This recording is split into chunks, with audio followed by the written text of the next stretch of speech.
Welcome back, and I hope that your Christmas Eve is going well so far. Steve Autrey, Paul Thompson, and if you're watching us today, you've probably been watching us all week. And I don't think we're going to get a lot of first-time adherents to this video podcast starting on Christmas Eve. Probably not. Got a lot going on, but I do hope you'll take a minute and share with us. This is a fun one for us today. It is, because one of the things that I lose track of, having been in ministry for going on 26 years now, is that I forget what it's like to be on the other side of the pews. And that's probably painful for you, which means sometimes my sermons can get really boring because I forget what it's like to listen to myself. But I think for those of you who are on the other side of this equation, and our parishioners and our respective churches, sometimes you all don't know what Christmas Eve is like for us. And I don't remember coming up to Christmas Eve and being relaxed. That is not the relaxing. No. It is not a relaxing time. It can be a little stressful. Yeah, so I grew up in the Baptist tradition, and we never went to church on Christmas Yeah, we Eve. didn't either. Never That had a was service. not a part of our upbringing. It was just like we always went to family members' house and celebrated Christmas and woke up the next day and did the Christmas stuff.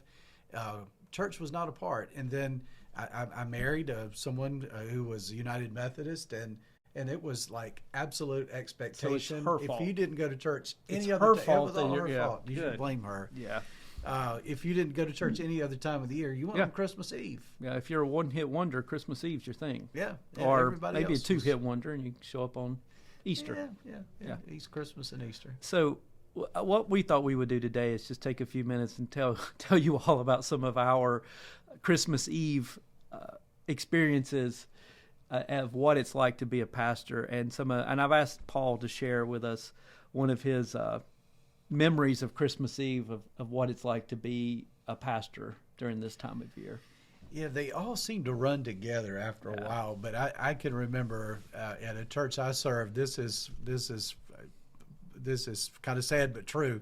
So one year, well, actually 2 years in a row, Roy Williams, the head basketball coach at North Carolina, Old showed Roy. up at our Christmas Eve services. And, of course, we've got a lot of North Carolina fans, got a lot of basketball fans, and I always laugh because the murmur around the church wasn't about baby Jesus and the excitement. It's like, Roy Williams is here. Roy Williams is here. Roy Williams is here. And I just laughed. I don't think I even remember what I said. I'm just mesmerized. That's Roy Williams.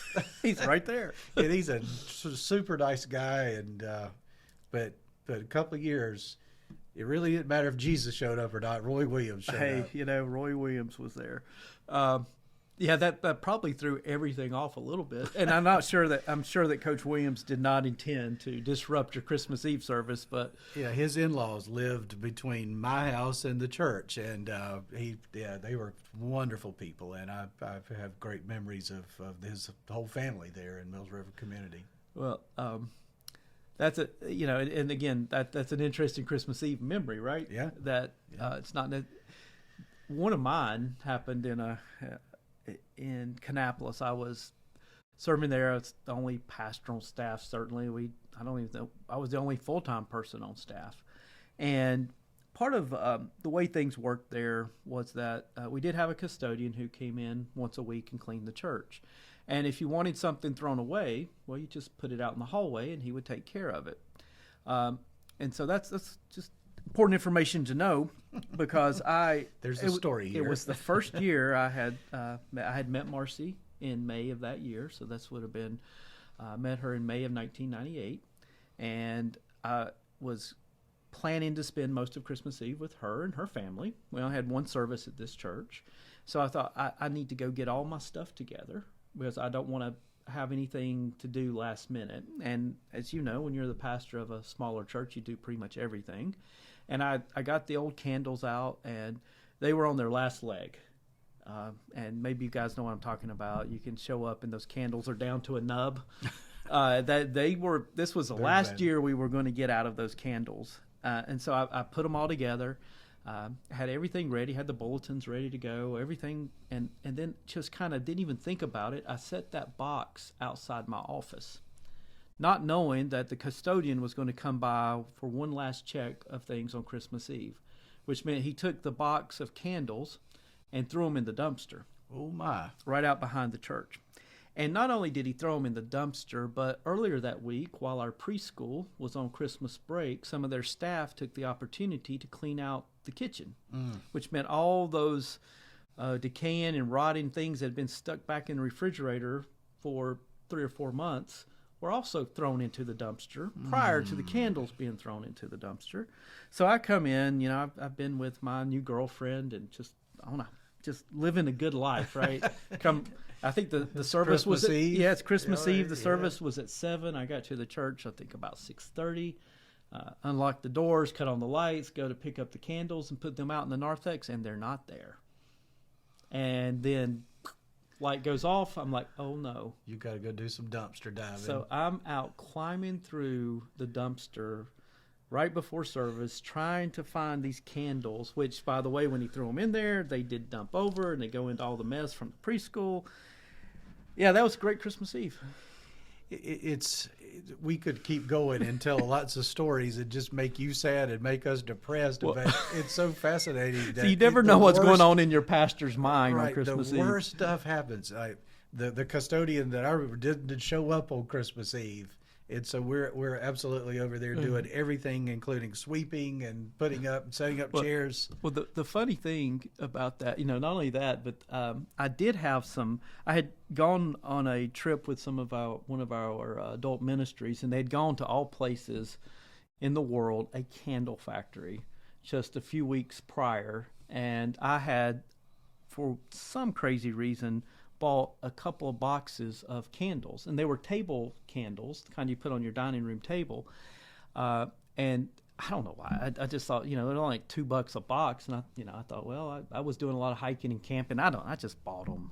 No great reason, but I had candles. So I ran out. The parsonage was next door to the house. And I mean, the parsonage is a house. It was next door to the church. I ran next door, got those candles, and we used dinner candles that were this big for Christmas Eve candles. But I did not know that you needed to trim the wick of a candle. So the wicks were like this long. And so as people were lighting their candles, these flames were going everywhere. And we very nearly burnt the church down on Christmas Eve. So it ended up being quite the evening.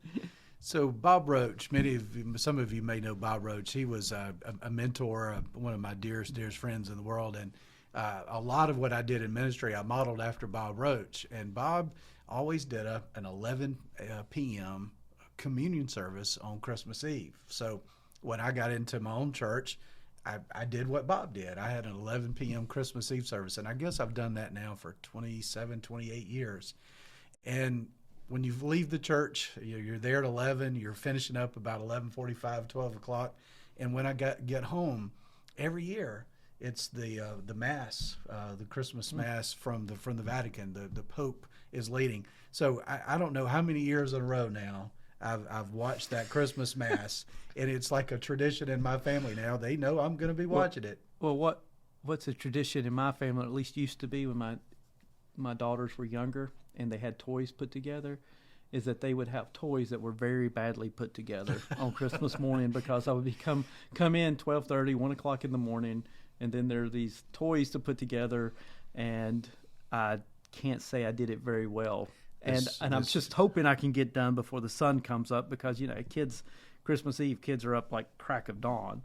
So when come Christmas Day, man, we're so glad to see Christmas, like, the service is over. It's like, hallelujah, Christ is born, and I got a little break before me. Yeah, and it is interesting. This year, we, of course, Christmas Eve being Friday, and then there's Saturday, and then you're back at it on Sunday. Well, this year we've decided to not have an in-person worship service on the 26th.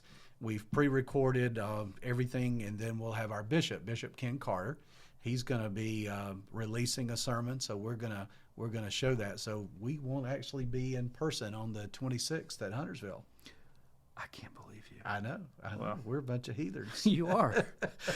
We will have a service at Denver if you want to come. Yeah, and all you Huntersville good folks. people at Huntersville, bring your checkbooks too. I know where all the money is in the world. Yeah. But we will have a service on the 26th. We're only going to have one service, however, one combined service, 11 a.m. in the Family Life Center. And the music, of course, will be Christmas carols. And one of our former youth pastors, Mike Shawshaw, who is a candidate for ordained ministry and who is finishing his last year at Duke Divinity School, is coming back to preach for us. And that we're looking forward to that. So while, it's going to be a tiring Christmas Eve, it's also a very rewarding time because there's just something special about Christmas Eve and about seeing the faces of the people in one place at one time. And churches like Denver, churches like Huntersville, we often don't gather together, and everybody doesn't show up on the same Sunday.